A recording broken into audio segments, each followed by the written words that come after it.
बच्चों नमस्कार। आज नेस की तैयारी के लिए हम विज्ञान के कुछ प्रश्न हल करेंगे।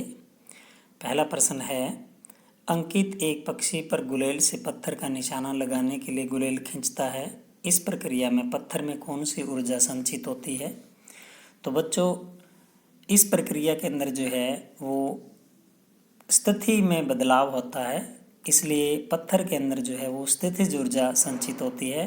ऑप्शन नंबर 1 जो है इसमें सही होगा।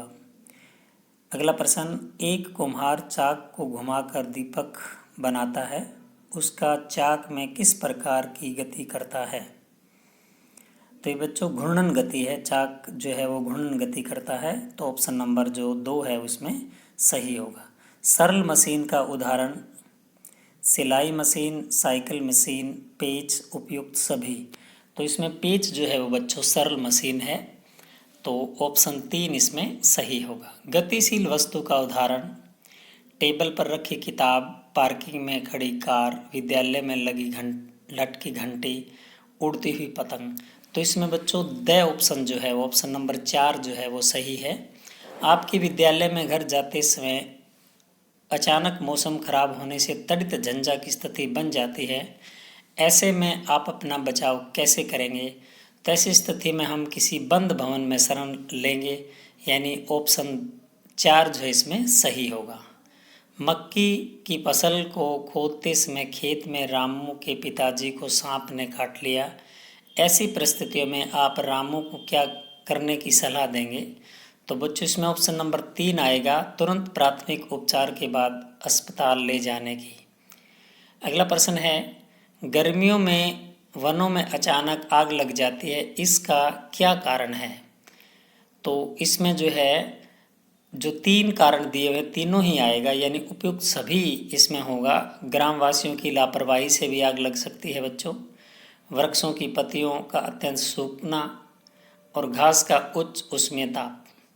तो उपयुक्त सभी यानी ऑप्शन नंबर 4 इसमें सही होगा।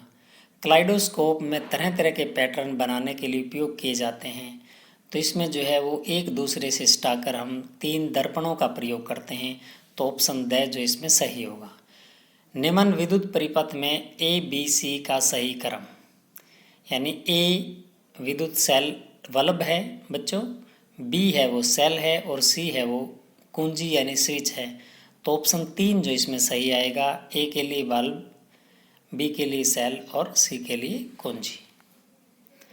अगला प्रश्न है, निम्न विद्युत परिपथ की स्थिति बताइए कि परिपथ क्या है? खुला परिपथ है, बंद है, ए व ब दोनों है, इनमें से कोई नहीं, यानी ये खुला परिपथ है। इसमें स्विच जो है ऑफ की स्थिति के अंदर है, बल्ब जो है वो ऑफ है, तो इसलिए खुला परिपथ यानी ऑप्शन नंबर 1 इसमें सही होगा।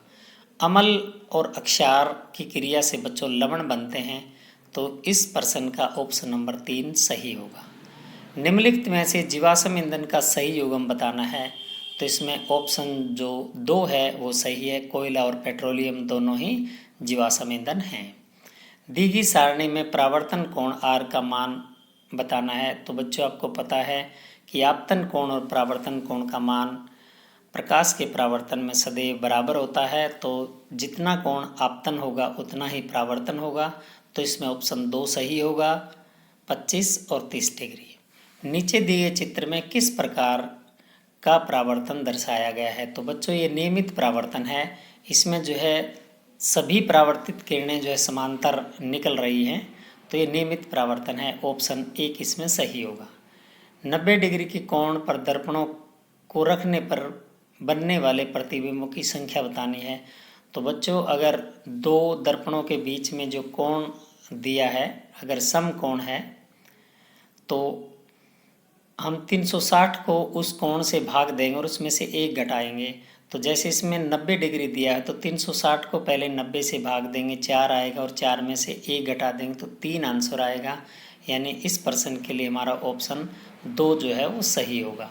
कितनी डिग्री के कोण पर दर्पणों को रखने पर 3 प्रतिबिंब बनते हैं? तो ये पहले सवाल से बिल्कुल उल्टा सवाल पूछा गया है। तो 90 डिग्री के कोण पे यदि 2 दर्पणों को रखें तो वहाँ पर 3 प्रतिबिंब प्राप्त होंगे।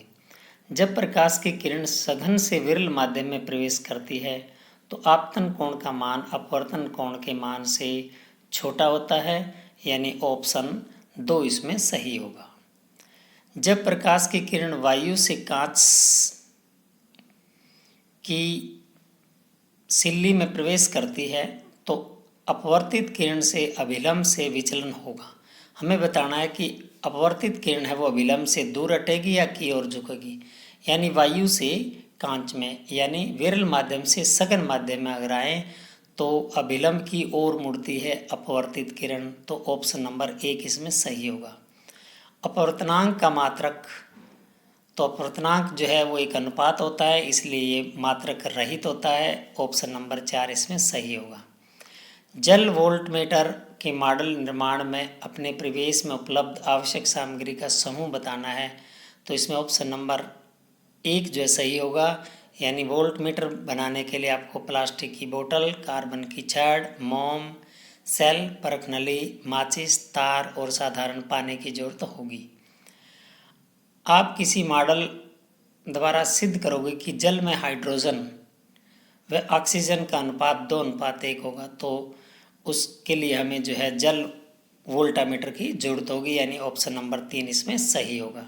स्टेथोस्कोप के मॉडल निर्माण में आवश्यक सामग्री, तो उसके लिए बच्चों आपको कीप की जरूरत होगी, तो ऑप्शन नंबर 2 जो है इसमें सही होगा। रुमाल पर ब्लॉक प्रिंटिंग करने में कौन कौन सी 2 सब्जियों का प्रयोग करेंगे, यानी इसके अंदर आलू और भिंडी, यानी ऑप्शन नंबर ए इसमें सही होगा। फिरकने के मॉडल द्वारा आप किसका ज्ञान प्राप्त कर सकते हैं, तो इससे बच्चों हम वायु की दिशा का ज्ञान कर सकते हैं, यानी ऑप्शन नंबर 4 इसमें सही होगा। आनुवंशिकी के जनक कौन हैं, तो मेंडल जो है वो इसका आंसर होगा और ऑप्शन नंबर 3 इसमें सही होगा। सावित्रीबाई फुले ने किस रोग निवारण हेतु कार्य किया, तो इन्होंने जो है वो प्लेग रोग को समाप्त करने के लिए इन्होंने अपना योगदान दिया, कार्य किया इसके लिए, तो इसमें ऑप्शन 1 जो है वो सही होगा। कल्पना चावला किस रूप में जानी जाती है, तो कल्पना चावला जो है बच्चों प्रथम भारतीय महिला अंतरिक्ष यात्री के रूप में जानी जाती है, यानी इस प्रश्न का ऑप्शन 2 सही होगा। मिसाइल मैन के नाम से जाने जाते हैं, तो ये नाम से ही सभी बच्चे शायद जानते हैं। APJ अब्दुल कलाम जो है वो मिसाइल मैन के नाम से जाने जाते हैं, यानी इस प्रश्न का जो उत्तर होगा वो ऑप्शन 2 होगा। राष्ट्रीय विज्ञान दिवस किस वैज्ञानिक की खोज की याद में मनाया जाता है, तो ये बच्चे हैं CV रमन, और ये हर वर्ष 28 फरवरी को मनाया जाता है, तो इसके लिए ऑप्शन नंबर 1 सही होगा। गुरुत्वाकर्षण बल एवं गति के नियम की खोज किस वैज्ञानिक ने की, तो इसका ऑप्शन बच्चों नंबर 3 होगा। सर आइजैक न्यूटन ने जो है गुरुत्वाकर्षण बल एवं गति के नियम की खोज की थी। सामाजिक पर्यावरण का मुख्य घटक मानव समाज, जैविक घटक, अजैविक घटक, इनमें से कोई नहीं, तो सामाजिक पर्यावरण में जो है का मुख्य घटक होता है मानव समाज, यानी इस प्रश्न का ऑप्शन नंबर 1 सही होगा। उसके बाद जो है वो राजस्थान के खेजड़ी ग्राम में पर्यावरण संरक्षण हेतु किस महिला द्वारा बलिदान दिया गया था, तो इसमें ऑप्शन नंबर 2 सही होगा, अमृता देवी। राजसमंद जिले के पिपलांतरी गांव में पुत्री जन्म के उपलक्ष्य पर ग्राम वासियों द्वारा कितने पौधे लगाए जाते हैं, तो 111 पौधे जो है वो जिस घर में बेटी जन्म लेती है तो उसमें वो 111 पौधे जो लगाते हैं, तो ऑप्शन नंबर जो है पहला इसमें सही होगा।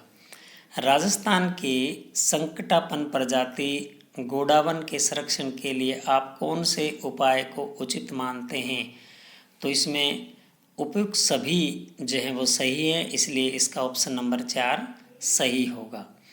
जैव विविधता के संरक्षण के लिए बनाए गए नियम व कारकों का पालन करने हेतु आप समाज में क्या उपाय करेंगे, तो इसमें जो है तीनों ही ऑप्शन सही हैं, यानी लोगों को जागृत करना और समूहों का निर्माण करना और जन जागृति उत्पन्न करना, यानी उपयुक्त सभी जो है इसमें सही होगा, तो ऑप्शन नंबर 4 इस प्रश्न का सही उत्तर होगा। दुर्लभ एवं लुप्त हो रही प्रजातियों का मुख्य कारण है प्राकृतिक एवं मानव जन गतिविधियाँ। तो जो इसका मुख्य कारण है, तो इस 190 नंबर प्रश्न का जो है उत्तर ऑप्शन नंबर 1 होगा। कार्बन के अपरूप का उदाहरण है, तो हीरा जो है वो कार्बन का अपरूप होता है, इसलिए ऑप्शन नंबर 2 इसमें सही होगा। हीरा व ग्रेफाइट की संरचना में एक मुख्य अंतर कौन सा है? तो इसमें हीरा जो है त्रिविमीय संरचना होती है, जबकि ग्रेफाइट की जो है षटकोणीय संरचना होती है, तो ऑप्शन 2 जो इसमें सही उत्तर होगा।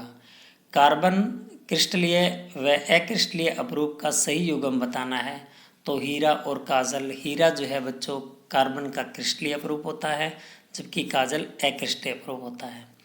कोयले की वह प्रकार जिसमें कार्बन की मात्रा न्यूनतम, तो पीट कोयला जो है उसमें सबसे कम मात्रा में कार्बन होती है, ऑप्शन नंबर 1 इसमें सही होगा। और एंथ्रासाइट कोयले में सबसे अधिक कार्बन की मात्रा होती है, वो सबसे अच्छी किस्म होती है।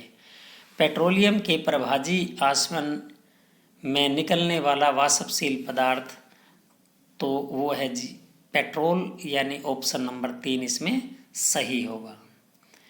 तो मुझे आशा है कि ये प्रश्न आपको अच्छी प्रकार से समझ में आ गए हैं। नेस की तैयारी के लिए आप सभी इन प्रश्नों को अपनी कॉपी में नोट करें और अच्छे ढंग से इनको पढ़ें और याद करें। धन्यवाद।